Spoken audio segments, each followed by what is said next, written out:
राजस्थान में आज एक चरण का मतदान शांतिपूर्ण तरीके से खत्म हो गया। मतदान में राज्य की जनता ने बढ़ चढ़कर हिस्सा लिया और हजारों उम्मीदवारों की किस्मत ईवीएम में कैद हो गई।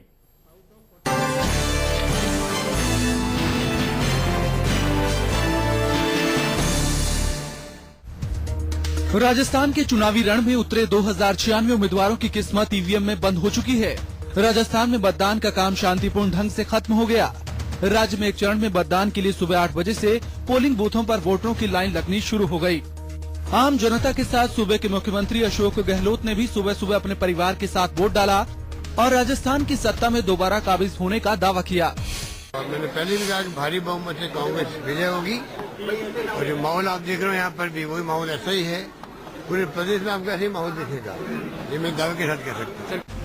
वहीं राज्य में एक बार फिर सत्ता पाने की जोर आजमाइश कर रही बीजेपी की सीएम उम्मीदवार वसुंधरा राजे ने भी झालावाड़ में वोट डाला। वसुंधरा राजे ने दावा किया कि इस बार सूबे में कांग्रेस का पत्ता साफ है।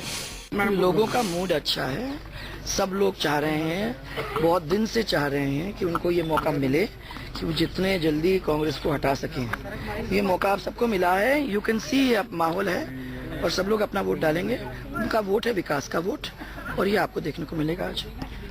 आम लोगों के साथ राजस्थान के शाही घराने के महाराज गज सिंह, बीजेपी के कद्दावर नेता गुलाब चंद कटारिया भी पूजा अर्चना करने के बाद वोट डालने पहुंचे।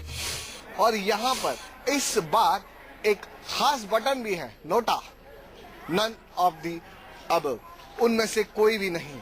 कितने लोग उसका भी इस्तेमाल कर सकते हैं। अगर आपको अपना उम्मीदवार पसंद नहीं है या कोई भी पसंद नहीं है तो साफ बताइए कि हमें इनमें से कोई पसंद नहीं है, लेकिन वोट जरूर करें। इसीलिए जयपुर की इस हवा महल सीट पर जिस तरीके से भीड़ उमड़ी है, जाहिर तौर पर मान सकते हैं कि लोगों में जागरूकता आई है वोट देने के लिए। राजस्थान विधानसभा में कुल 200 सीटें हैं, जिसमें 199 सीटों पर मतदान हुआ। 4 करोड़ से ज्यादा मतदाताओं के लिए 45,334 पोलिंग बूथ बनाए गए थे। राजस्थान की ज्यादातर सीटों पर कांग्रेस और बीजेपी में सीधा मुकाबला है। वहीं करीब 2 दर्जन सीटों पर निर्दलीय, अन्य दल और बागियों की स्थिति भी मजबूत दिख रही है। खासतौर पर 2008 में बीजेपी से बगावत कर पहली बार चुनावी रण में उतरे गुर्जर नेता किरोड़ी लाल मीणा की पार्टी नेशनल पीपल्स पार्टी भी कांग्रेस और बीजेपी का खेल बिगाड़ सकती है। 2008 के राजस्थान विधानसभा की 200 सीटों के चुनाव परिणामों में पिछली बार कांग्रेस को 96 सीट, बीजेपी को 78 सीट और अन्य दलों को 26 सीटों पर सफलता मिली थी।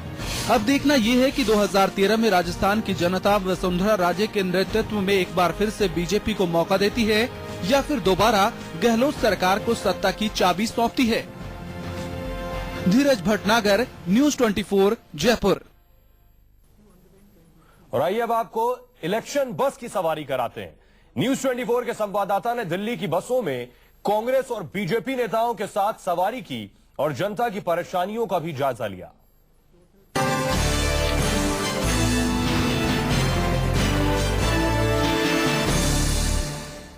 दिल्ली एक मंदिर है और मैं इसका पुजारी हूं। यही बात कहते कहते मदन लाल खुराना कई बार मोतीनगर विधानसभा सीट से भी जीते, लेकिन इस मंदिर और इस पुजारी के बाद इस विधानसभा क्षेत्र का क्या हाल हुआ ये किसी ने नहीं जाना। तस्वीर बदली है या फिर तकदीर पहले से ज्यादा बदतर हो गई है। बहुत ज्यादा खराब स्थिति इस मोतीनगर विधानसभा क्षेत्र की हो गई है। यहाँ के लोगों के लिए समझ लो दिल्ली ठहर चुकी है। दिल्ली का विकास जिस कदर हो रहा है, मगर मोतीनगर विधानसभा क्षेत्र के अंदर विकास के नाम पे 0% डेवलपमेंट है। किस किस तरह की परेशानी है जब इन लोगों से आप बात करते हैं तो क्या क्या मतलब सुनने को मिलता है आपको?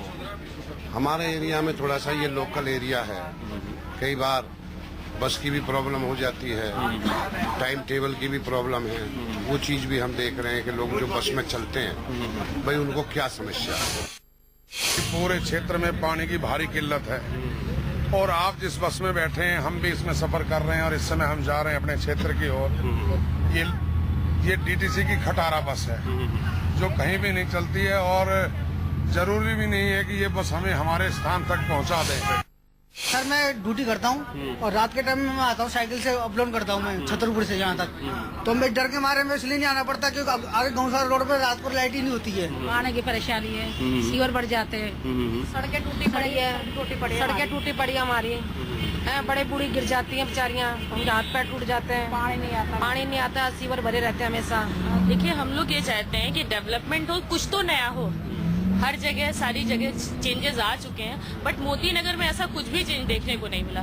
ना कोई न्यू डेवलपमेंट, ना कोई पार्क का डेवलपमेंट। देखिए, सड़कों की जहाँ तक बात है, पिछले 5 साल में काम नहीं हुआ था। अब विधायक जी ने क्योंकि चुनाव आ गए तो कुछ सड़कें बनवानी शुरू कर दी। ये चीज इनको आज से कुछ समय पहले करनी चाहिए थी। बड़े भाई, कितना परेशान कर रहा है महंगाई आपको? महंगाई तो है ही, बहुत परेशानी कर रही है और हम तो चाहते हैं परिवर्तन हो।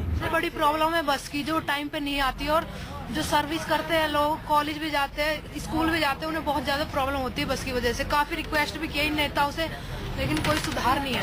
यहाँ पे जी कभी टाइम से बस नहीं आती है, पूरा दिन। ये बस की समस्या इस इलाके में ज्यादा है? बस की समस्या बहुत ज्यादा है। हमारी ऐसी है, हमारे यहाँ के रोड बहुत खराब है, गाड़ी चलाने में बहुत प्रॉब्लम होती है। यहाँ के रोड इतने कंजेस्टेड है कि गाड़ी चलाने में बहुत ही परेशानी आती है हमारे। दुनिया भर का बिल आता है, मोटर चला दे तो डर के मारे मोटर भी नहीं चलाना पड़ता कभी कभी। तो जाहिर है, बढ़ते हुए बिलों से लोग परेशान हैं और इन सभी परेशानियों के बीच दिल्ली में वोट होना है। और ये जानने की कोशिश हमने बस में इसलिए की है ताकि हर तबके के लोग तकरीबन बस में आते हैं और कोशिश करते हैं, सफर करते हैं। इस सफर में क्या क्या परेशानी है, इन सारी परेशानियों के जरिए हम आ रहे हैं। दिल्ली के विधानसभा चुनाव में बहुत सारी महंगाई मुद्दा है, बिजली का मुद्दा है, पानी का मुद्दा है, और इन सभी मुद्दों के बीच चुनाव होना है। देखना है जनता किसे वोट करती है। कैमरामैन अमित के साथ कुमार कुंदन, दिल्ली, News 24।